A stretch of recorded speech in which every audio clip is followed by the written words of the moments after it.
Alright, here's a hypothetical for y'all, alright? You're sitting there, barbecue sauce in your titties, and fucking Linkara comes in like this, running at you Mach 15. And he's like, it's me, the Lightbringer. I'm here to fuck your asshole. And what do? Do you let him fuck your asshole? Yes or no? Comment down below. Would you let Linkara, the Lightbringer, fuck your ass?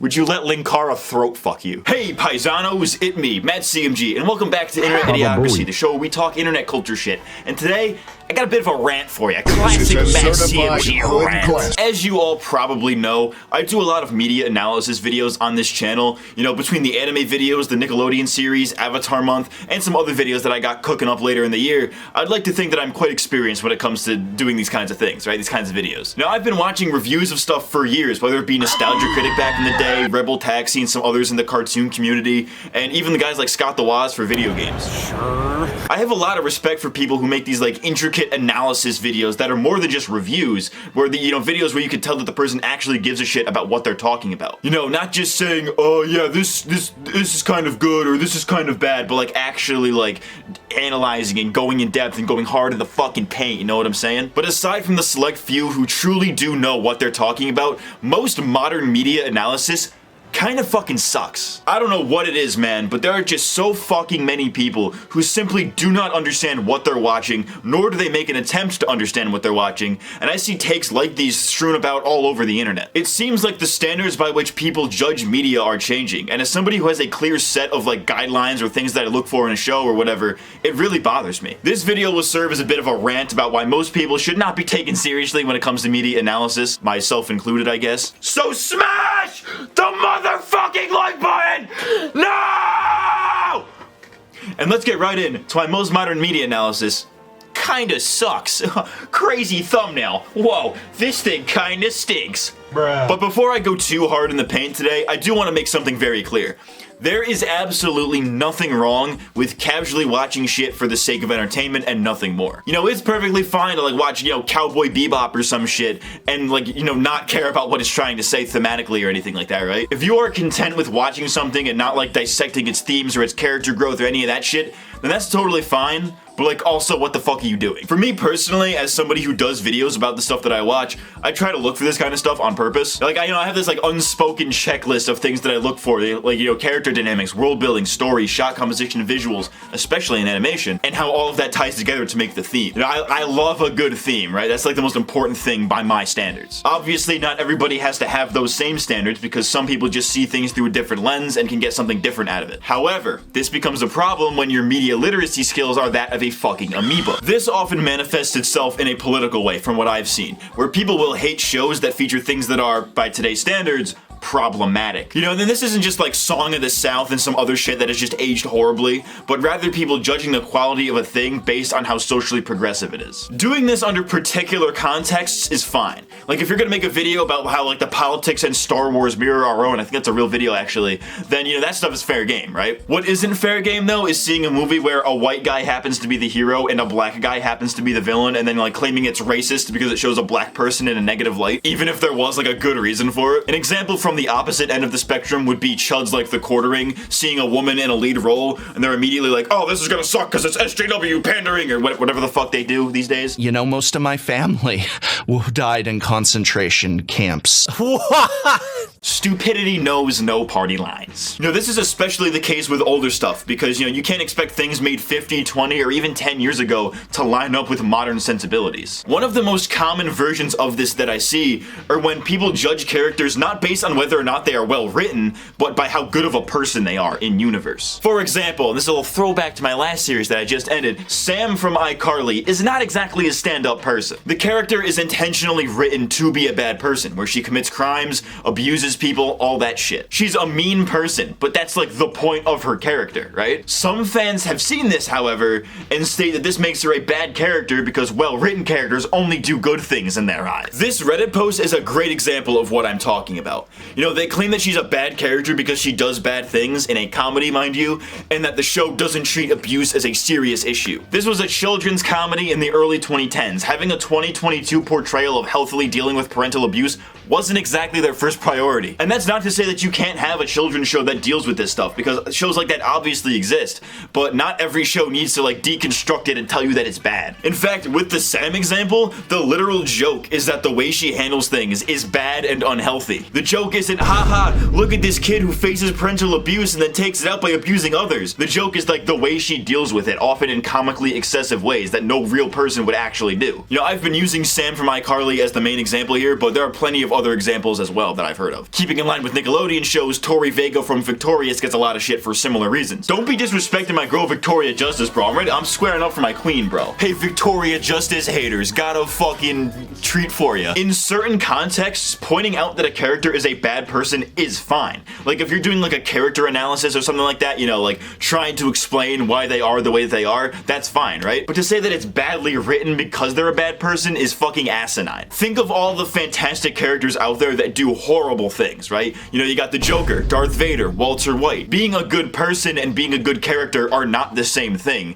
And while this seems pretty obvious to most of you, apparently it isn't, because I see post after post about how, you know, X is badly written because they did some bad things. You know, dislike the character all you want for their actions or whatever, but disliking something doesn't make it bad. That's a certified, horror moment. Got him. What's even worse than that, though, is when the character isn't written to be a bad person and is a decently written character overall, but they're still considered a bad character because they didn't do what the viewer would have done. I gave a good example of this back when I did my Studio Trigger video where I discussed Darling in the Franxx. While yeah, it's quite a divisive series for many reasons, the characters being inconsistent or ruined is a seemingly common point of criticism that I still really don't understand. You know, the character Kokoro, for instance, is a fine character, nothing really that special about her, but this guy really hated her because she did some things that he wouldn't have done, right? It's an emotionally charged non-criticism, and it feels like this person is just projecting. Think of any character from any show or movie that you happen to like, and I guarantee you that you'll find somebody chastising them and shaming their decisions as if they were a real person, and then treating that as a larger criticism of the writing as a whole. And speaking of treating fictional characters like real people,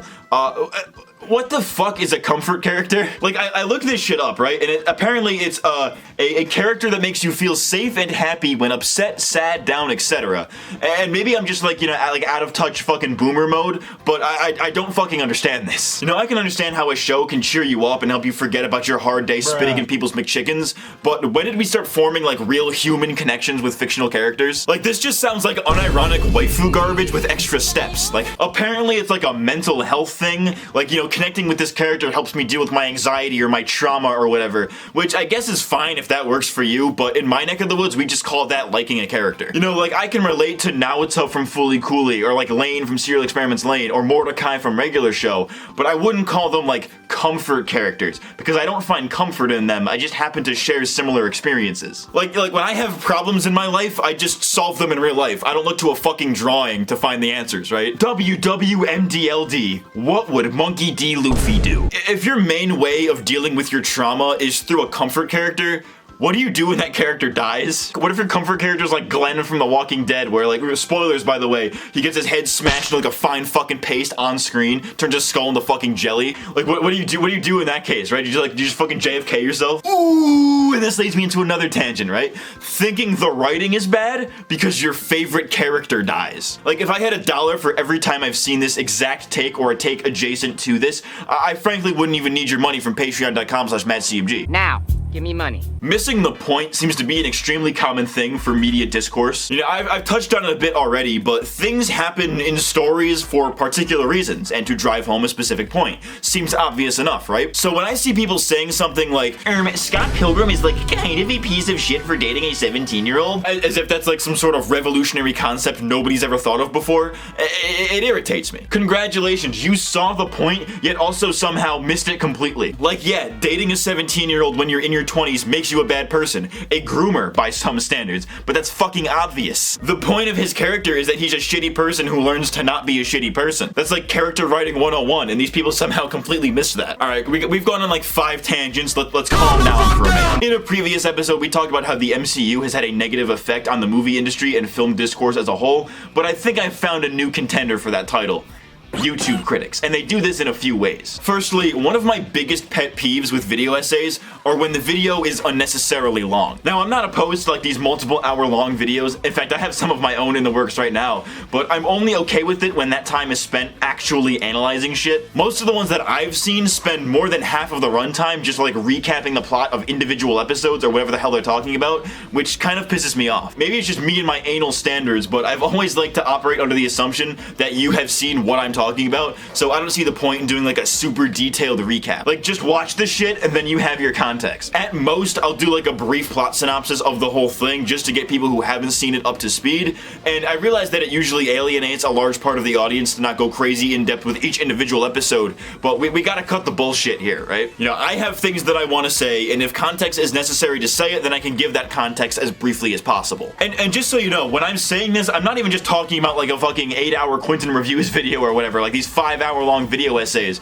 but even just stuff like regular-ass reviews. Nostalgia Critic in particular started this weird trend of like slowly going through the plot of a movie and like reviewing it as they go along, and it's such like a tired format, but people still do it, which is weird to me. Like, if you're riffing on the movie, then sure, you know, whatever, but if you're trying to like legitimately review it, then don't waste my fucking time. So the gang goes to this location and then this thing happens. Just stop. You're not original. Fuck you. What is that, a fucking ass crack? No, but seriously, this game fucking sucks. Back in the day when I used to like unironically watch Nostalgia Critic reviews, I would always come out of them saying that I have seen that movie because he recaps the plot so much. But this leads into another issue, which is that it seems to be how most people are seeing movies these days. You know, nobody seems to sit down and like actually watch things anymore. We're living in a time in pop culture where everybody has to be the first to talk about every new thing that comes out, to the point where they don't even absorb the things that they watch. You know, every Marvel movie has to have like an in-depth Easter egg video where they break down all the hints for the next movie instead of talking about this one. You know, why bother thinking about or digesting a movie's ending when you could just look up ending explained for every movie you watch? You know, you can miss the point of whatever thing you just watched as long as you're the first person to write a fucking shitty article about it. Don't ask questions. Just consume product and then get excited for next product. Did you know that there are people out there who speed up movies and TV shows to get through them faster? Like, this shit is fucking sociopathic. Like, when you do this shit, you are quite literally ruining the artist's vision. You did not actually watch the new season of Squid Game if you doubled the speed, right? You didn't watch the new Spider-Man movie if you were looking at your phone half the fucking time. You didn't watch the Batman just because Nostalgia Critic recapped the plot in his newest video or whatever, right? You may have seen the events of these things, but you didn't actually absorb them the way the director or the writer intended. And I can't believe this needs to be said, but apparently this is the discourse these days. Yes, you need to actually finish a movie before you can judge it with any sort of authority. I don't give a fuck if you didn't like the first half or whatever, because judging something based on only a fraction of it makes no fucking sense. Watching half a movie or only a few episodes of a much longer show, it's like jacking off without coming, dude. Like, you don't have the complete experience without the ending. I don't care how many subscribers your movie sucks has. He can't keep getting away with this. Everyone, boo this nigga!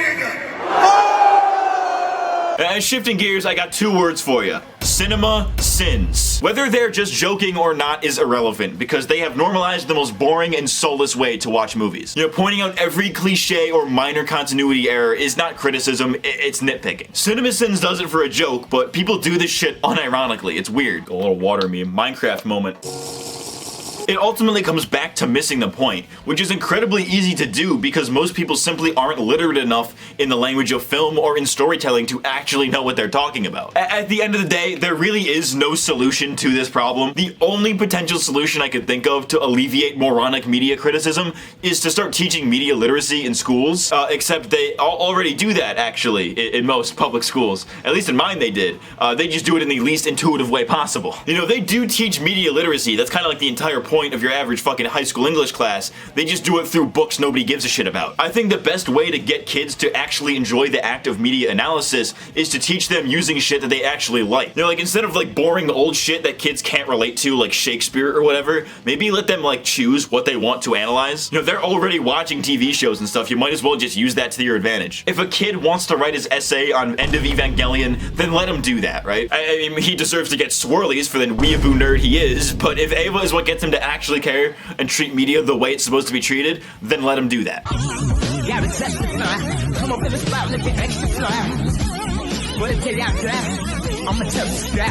I don't really know what the point of this video was. I guess I just had a lot on my chest regarding this topic, and it's nice to vent about it, right? Cathartic. I don't really have like a big main takeaway for this video, so you know, like the video if you liked it, comment, subscribe, follow me on shit, Patreon, all that shit, right? I've been MattCMG, and I'll see you next time.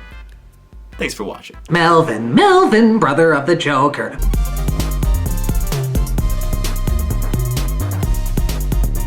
Hey all, Matt here, and I got the flow. Call your girl Chibi Rebel cause she fucking blows. On my cock like a motherfucking piccolo, and then it's sex like Gex when we fucking bone. Yeah, the pussy so bald I would call it Doug Walker. I really want to hear Nostalgia Critic say poggers. That shit insane with the fucking lore. Bring the light, it's Linkara on these fucking whores. When these critics are bored, please give me something new. CMG, gonna tell them how we motherfucking do. Reading bad Reddit posts with a little Reddit snoo. Going hard for 8 hours, call me Quentin Reviews. Yeah, I did not write a hook for this song.